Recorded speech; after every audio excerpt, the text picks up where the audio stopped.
Ayan po yung 3 layers po siya. Pandan po yung flavor, saka mango, tapos plain. Ayan po.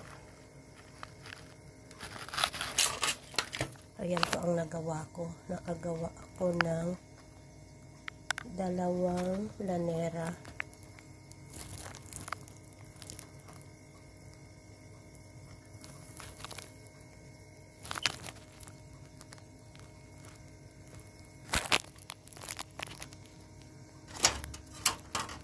Ayan po siya.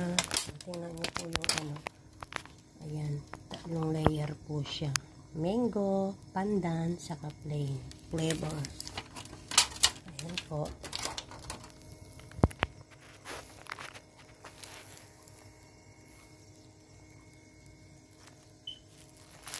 Okay.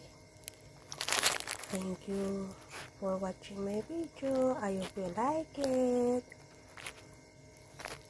This is sapin-sapin.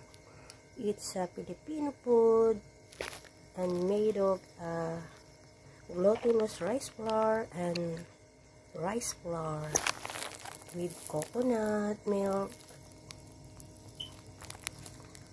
and condensed milk. Ayan po.